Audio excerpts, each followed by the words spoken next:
Sahabat EKB yang diberkati Tuhan, selamat berjumpa kembali dalam acara Wasiat Kekal berupa renungan firman Tuhan yang memandu kehidupan kita. Saya Pendeta Santiani Manurung dari GKI Gria Merpati Mas. Renungan kita pada hari ini, Senin 1 Juni 2026, ditulis oleh Pendeta Sri Agus Patnaningsih dari GKI Residen Sudirman, Surabaya, dengan judul Suara Tuhan di Tengah Badai, yang didasarkan pada kitab Mazmur 29.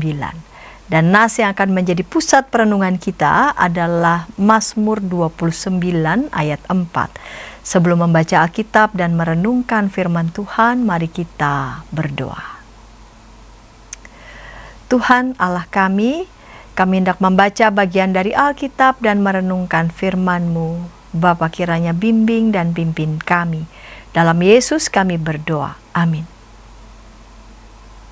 Sahabat, saya akan bacakan untuk kita Mazmur 29 ayat 4. Dengarkanlah firman Tuhan. Suara Tuhan penuh kekuatan, suara Tuhan penuh semarak. Sahabat, bayangkanlah ada sebuah kapal kecil di tengah laut lepas.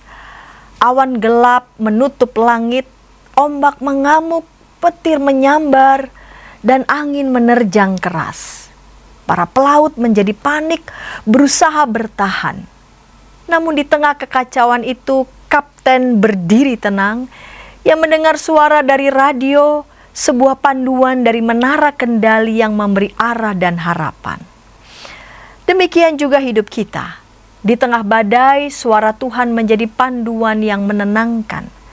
Mazmur 29 adalah nyanyian pujian Daud tentang kemuliaan Tuhan yang terlihat dalam kekuatan alam.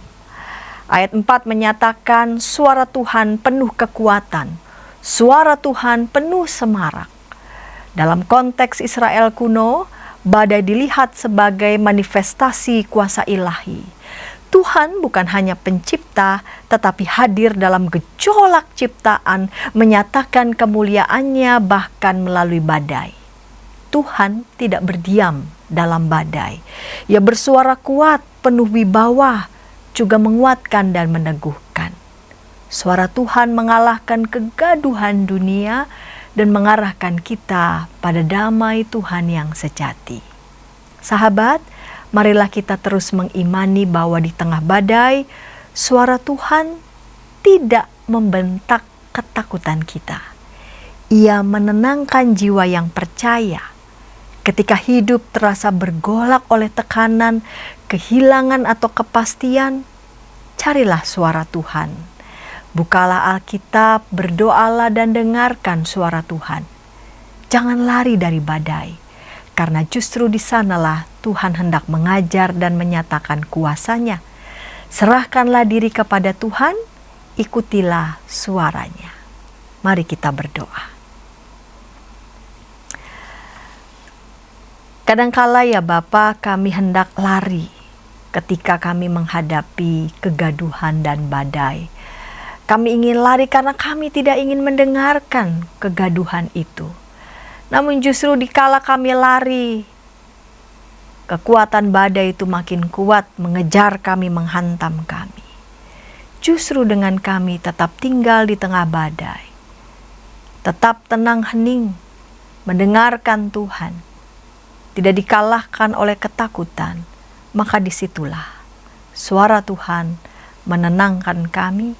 Dengan kami tenang, maka kami akan menyikapi badai dan kegaduhan itu pun dengan tenang, dan kekuatan badai yang gaduh itu pun dapat juga reda. Bantu kami ya Tuhan, agar dengan relasi kami yang intim dengan Tuhan, kami dapat menyadari kebenaran ini, bahwa tinggal tenang di dalam Tuhan akan membuat kami dapat mendengarkan dan melihat, berjumpa dengan Tuhan. Di dalam Yesus kami berdoa. Amin. Demikian renungan kita hari ini. Jangan lupa subscribe, like, dan bagikan kepada sebanyak mungkin orang. Dan jika ada sahabat EKB TV yang ingin didoakan, sila menyampaikan pokok doa saudara ke nomor 081281889191 atau dapat menghubungi website kami di www.ykbmedia.org. Kami dengan senang hati akan mendoakan saudara. Tuhan memberkati kita.